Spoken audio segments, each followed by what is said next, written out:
am Vishal Bharadwaj, Product Director of JustLead.in. Today we are doing Reality Analysis 2022 Quarter 2.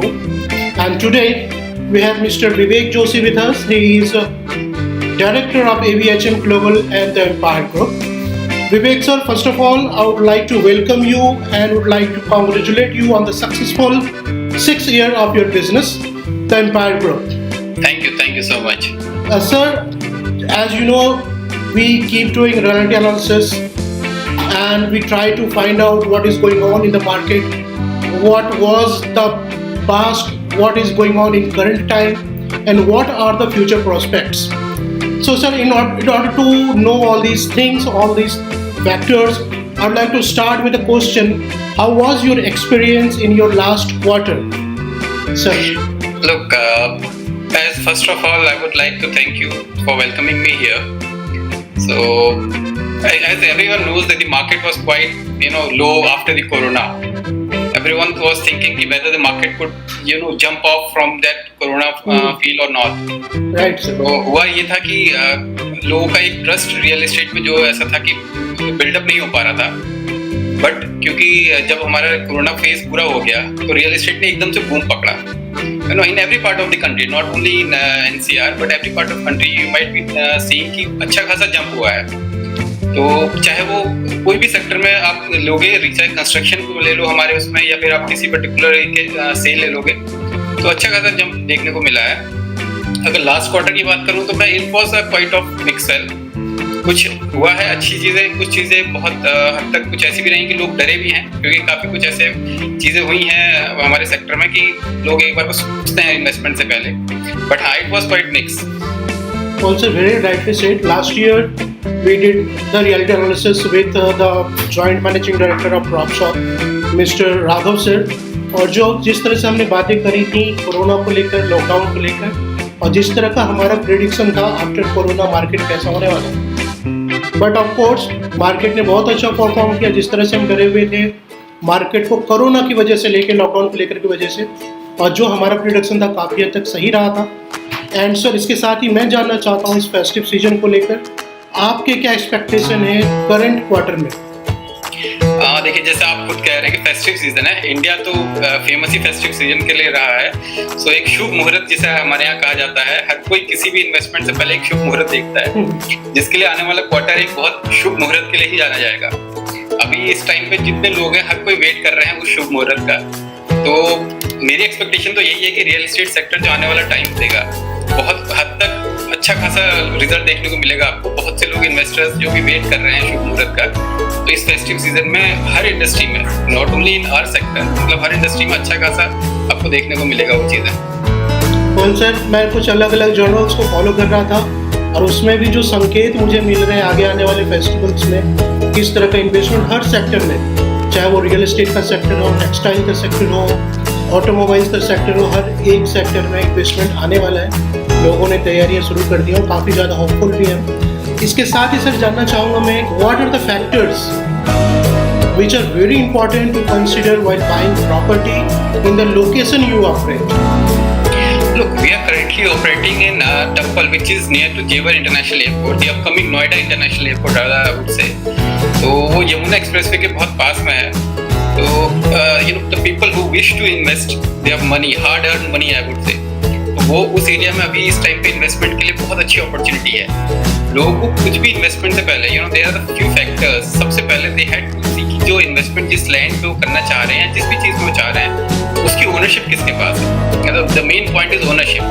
First of all you have to check all the ownership की जो land, जब भी हमारी चीज़ें हैं actual में जहाँ से मैं लेने जा रहा हूँ उस बायर के पास है भी कि नहीं. ऐसा नहीं है कि कोई और बायर है कहीं और आपको कोई और चीज़ दे दी जा रही है. तो first of all check the ownership, then legality aspects कि उस पे फ्यूचर कैसा है हमारा.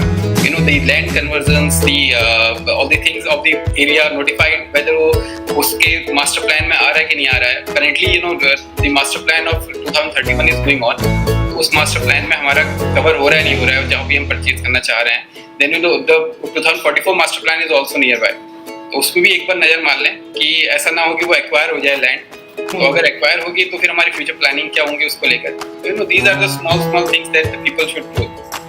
ये सर अभी पीछे कई न्यूज़पेपर्स में भी और कई रियल एस्टेट गुरुज ने भी ये चीज़ें बहुत अच्छे तरीके से लोगों को बार बार बताने की कोशिश करी है कि मास्टर प्लान 2031 और मास्टर प्लान 2041 में कुछ चेंजेस हैं, और अगर आपको अल्टीमेट डिसीजन लेना है तो 2041 को कंसिडर करें, सो डेट कि थोड़ा सा आपको आइडिया हो कि जो लैंड टाइटलशिप है वो किसके नाम पे है और उस लैंड का फ्यूचर आगे आने वाले समय में क्या होने वाला है।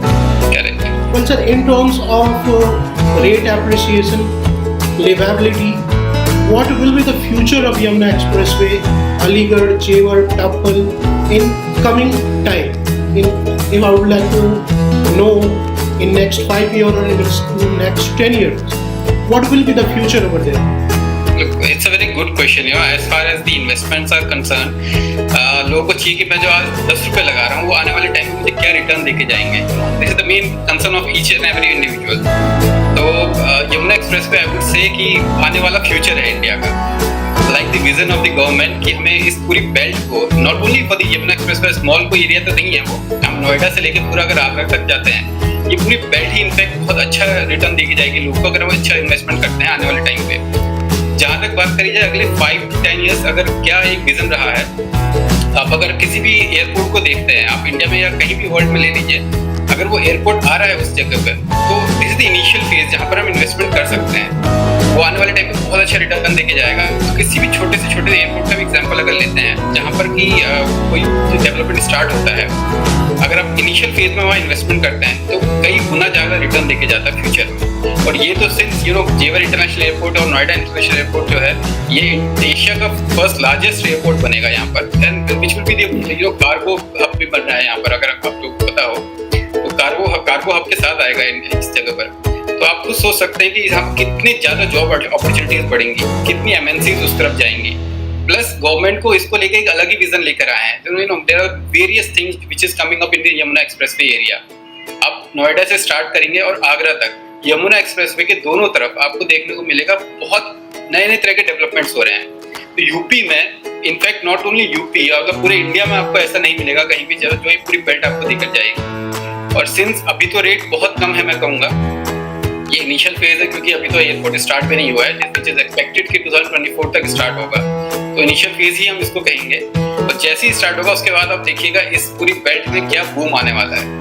बिकॉज 2024 से पहले एक और कहा गया है कि मेट्रो जो डीपीआर जिसकी रेडी हो चुकी है एंड देन उस पर काम चल रहा है. इनफैक्ट मैं अभी अगर आप उस पर स्टडी करेंगे तो काफ़ी अच्छा एक लोगों के लिए ऑप्शन है यहाँ पर. वो अभी एक इन्वेस्टमेंट कर लें और आने वाले 5-10 साल में देखिए क्या जबरदस्त रिटर्न मिलने वाला है लोग.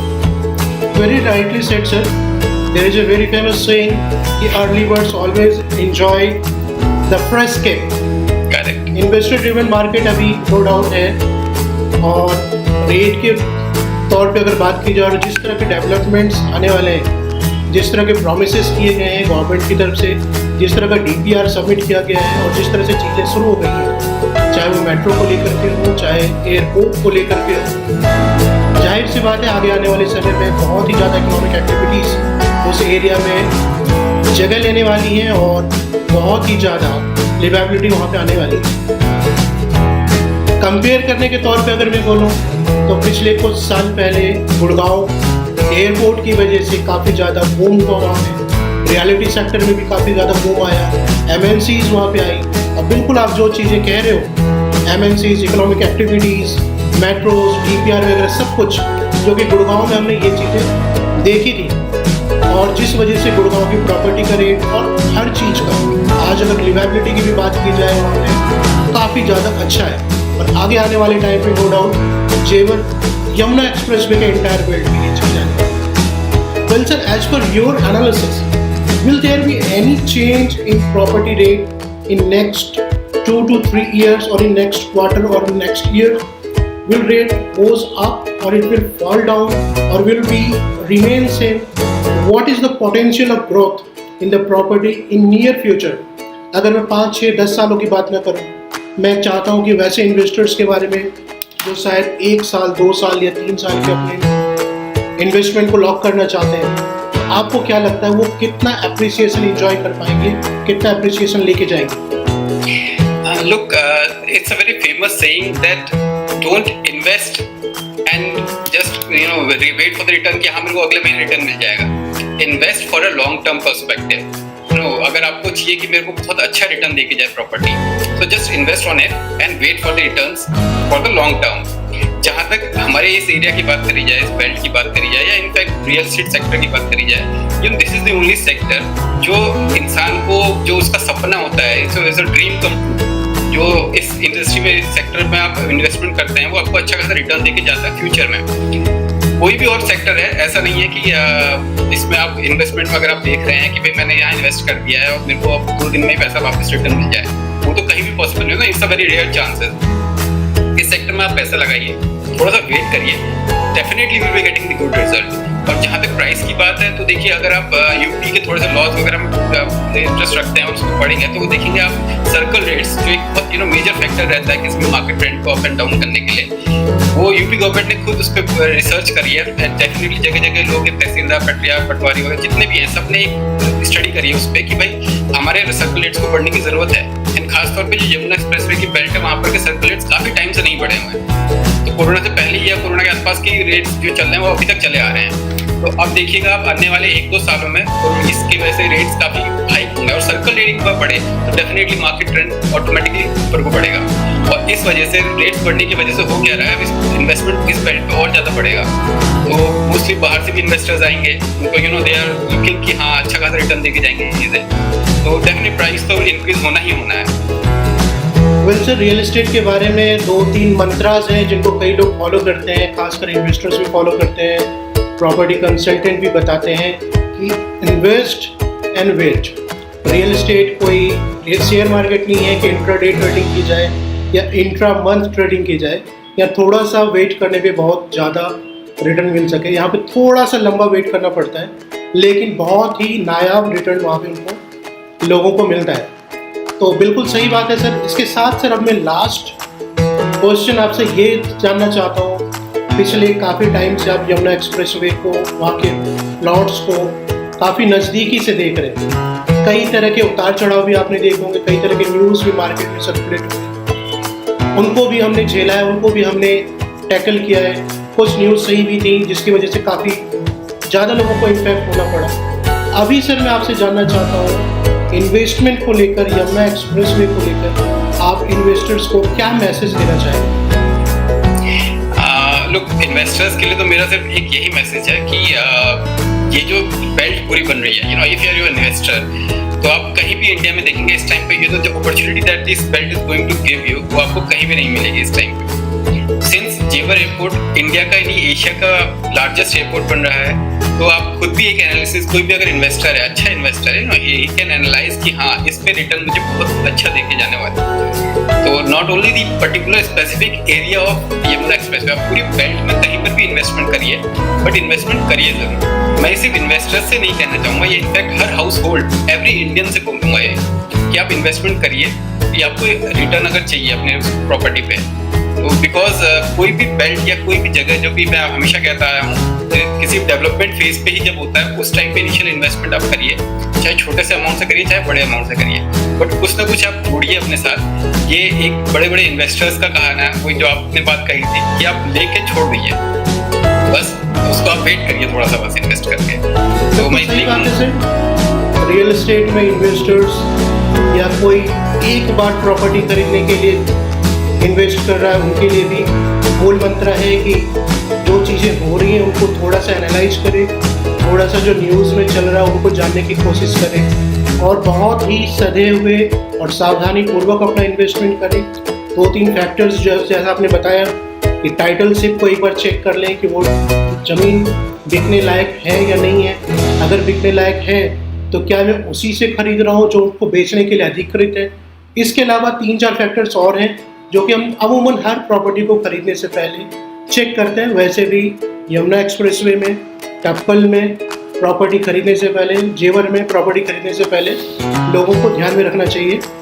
जोशी सर, इसके साथ ही मैं आपका शुक्रिया अदा करना चाहूँगा कि अपने अपने बिजी शेड्यूल से मेरे लिए थोड़ा सा टाइम निकाला, और साथ ही व्यूअर्स को मैं एक बार और बताना चाहूँगा, अभी हम बात कर रहे थे मिस्टर विवेक जोशी से, जो कि डायरेक्टर हैं AVHM global and the empire group के, बहुत ही रिनाउंड कंपनी है।